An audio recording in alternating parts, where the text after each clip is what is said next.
Assalamualaikum warahmatullahi wabarakatuh. Salam sejahtera bagi kita semua dan salam sehat. Selamat berjumpa kembali dalam Ujar Unpam Mengajar. Sobat Ujar, saya Neneng Hasanah dari Program Studi Akuntansi S1 akan menemani Anda sekalian dalam mempelajari pengantar akuntansi 2 pada materi KAS bagian ke-1. Terdapat dua materi utama yang akan kita bahas pada hari ini, yaitu mengetahui tujuan dan unsur pengendalian internal. Kemudian yang kedua, mengenai penerapan pengendalian internal terhadap KAS. Jadi, jangan sampai terlewatkan, tonton terus di Sasmita Jaya TV, berbagi untuk negeri.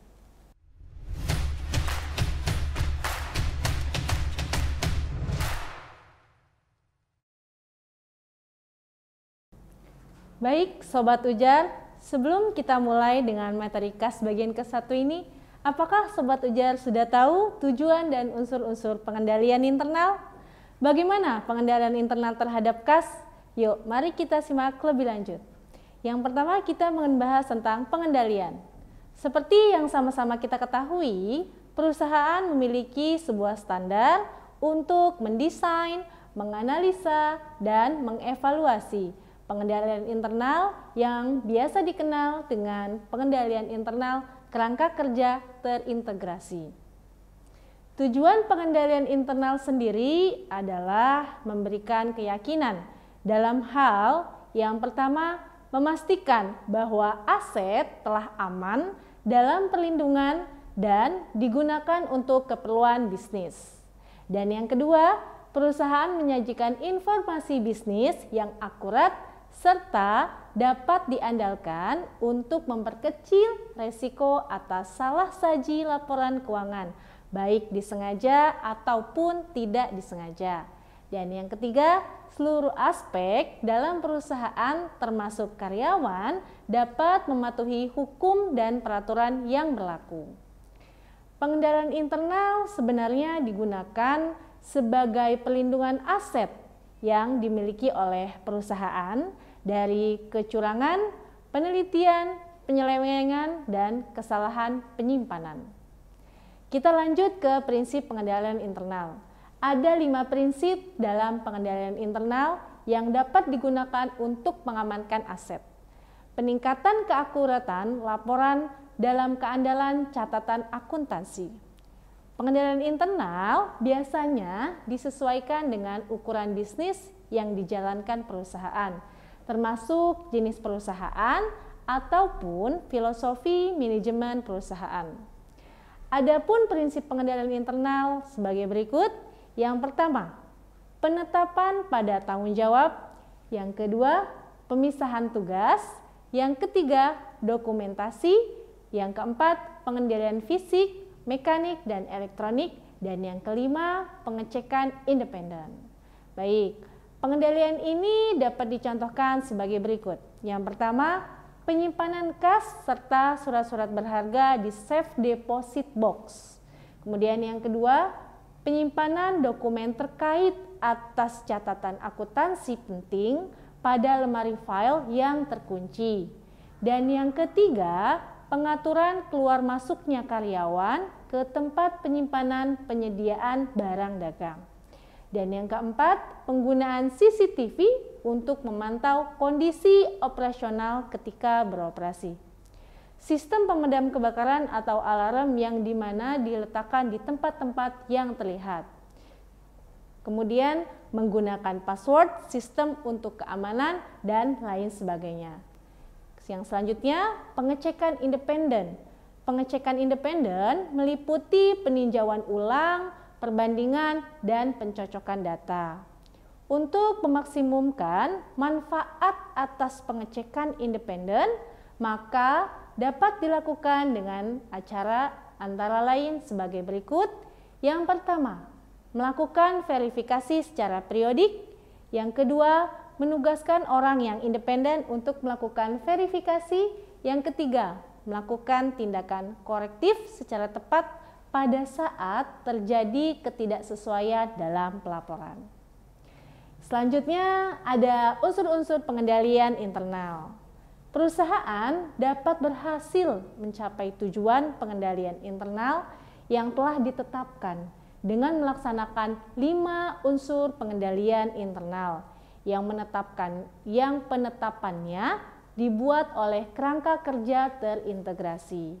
Adapun unsur-unsur pengendalian di internal antaranya lingkungan pengendalian, kemudian ada penilaian resiko, yang ketiga ada prosedur pengendalian, yang keempat ada pengawasan, dan yang kelima informasi serta komunikasi. Baik, keterbatasan pengendalian internal sistem ini merupakan sistem yang sekedar memberikan keyakinan dalam proses penjagaan aset dan pengolahan informasi yang tepat serta akurat. Juga termasuk kepatuhan terhadap hukum dan peraturan. Ini berarti pengendalian tersebut bukanlah jaminan dan hal tersebut disebabkan oleh beberapa faktor. Antara lain, yang pertama, pengendalian elemen manusia. Kesalahan manusia atau human error bisa saja terjadi karena kelelahan, kecerobohan, kebingungan, atau salah perhitungan. Selain itu, 2 karyawan atau lebih karyawan mungkin bekerja sama untuk mencari celah dalam pengendalian internal untuk mendapatkan keuntungan pribadi. Yang selanjutnya, pertimbangan biaya, manfaat, pertimbangan di atas beranggapan bahwa manfaat yang diterima perusahaan dari penerapan pengendalian internal harus lebih besar dari biaya yang dikeluarkan untuk melakukan pengendalian internal tersebut.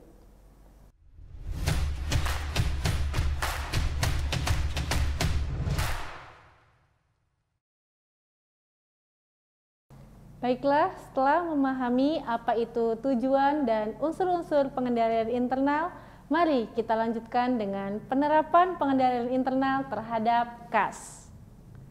Pengendalian kas pada penerimaan dan pembayaran kas.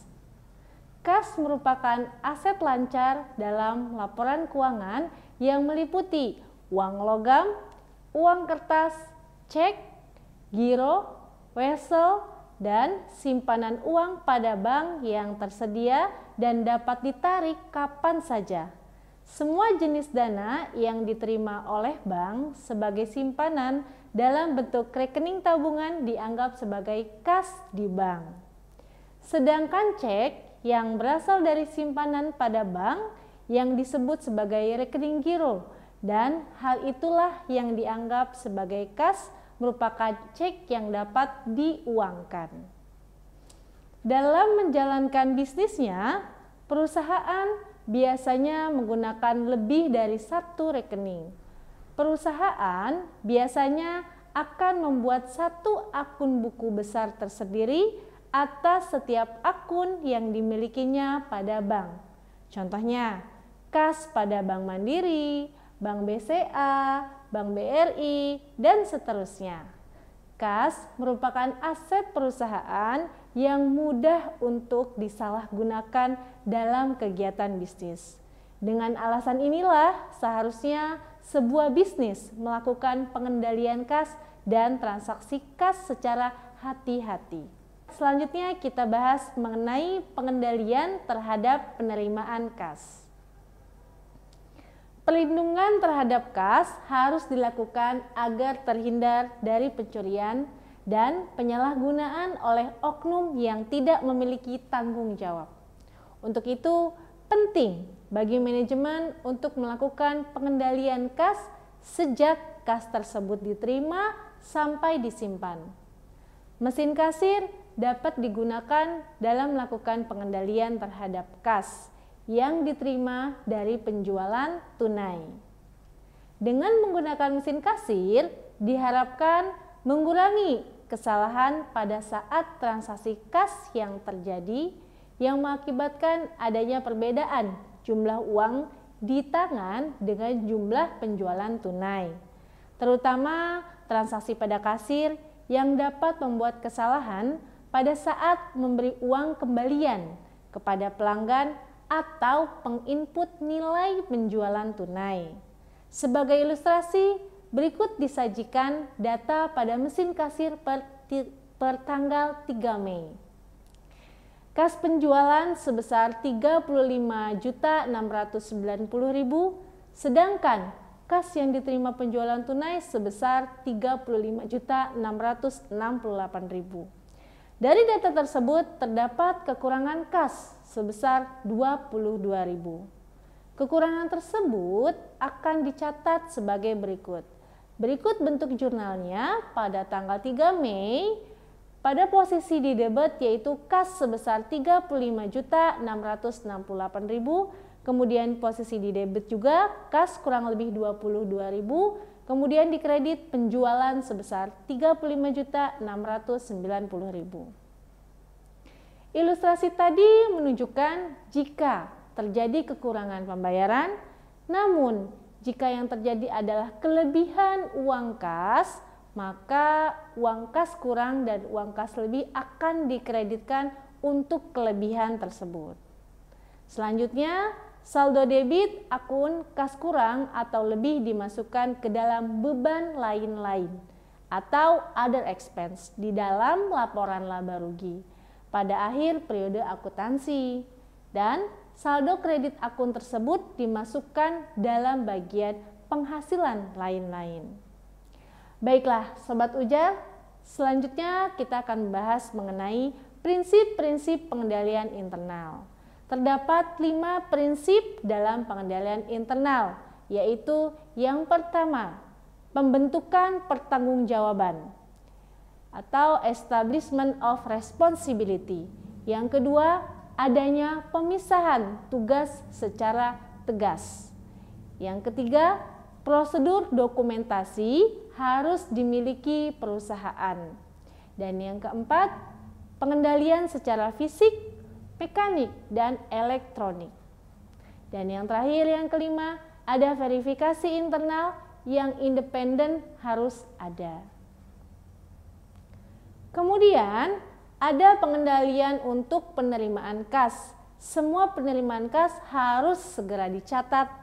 Hendaknya semua penerimaan kas pada hari itu juga harus disetor ke bank. Adanya pemisahan fungsi antara petugas yang menangani penerimaan kas dilakukan dengan mesin cash register. Penerimaan kas berasal dari yang pertama, penjualan tunai.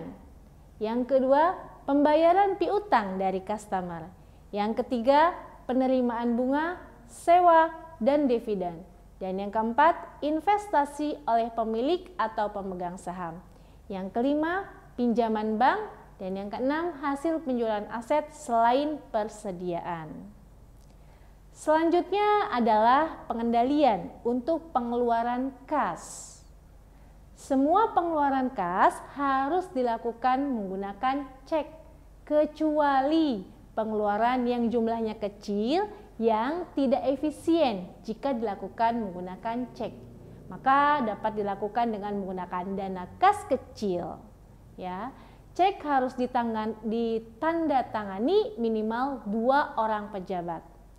Cek yang batal digunakan atau salah tulis harus diarsir dengan rapi. Hendaknya diberikan cap, lunas atau bukti dan cek yang sah dikeluarkan.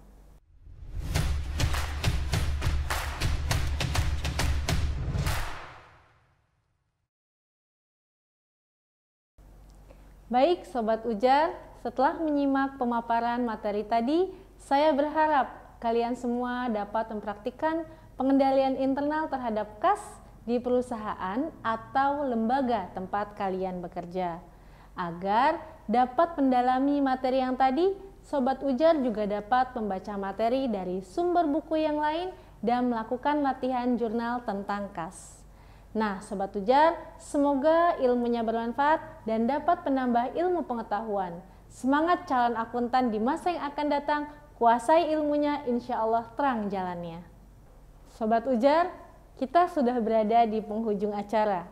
Dari materi yang sudah saya sampaikan, bisa disimpulkan bahwa tujuan pengendalian internal sendiri adalah memberikan keyakinan dalam hal yang pertama, memastikan bahwa aset telah aman dalam perlindungan dan digunakan untuk keperluan bisnis.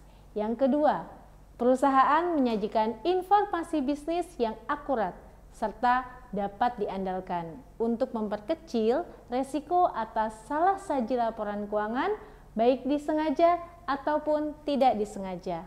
Yang ketiga, seluruh aspek dalam perusahaan termasuk karyawan dapat mematuhi hukum dan peraturan berlaku.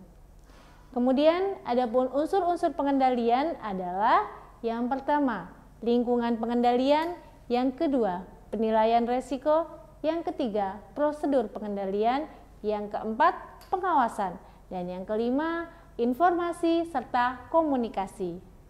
Kemudian untuk prinsip-prinsip pengendalian internal yaitu yang pertama, bentuk pertanggungjawaban.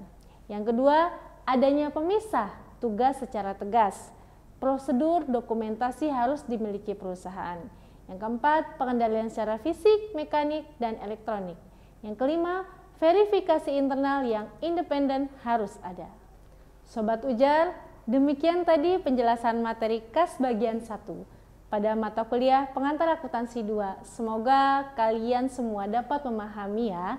Terima kasih atas perhatiannya. Saya Neneng Hasanah undur diri. Sampai jumpa lagi di kesempatan lainnya. Salam Ujar. Assalamualaikum warahmatullahi wabarakatuh.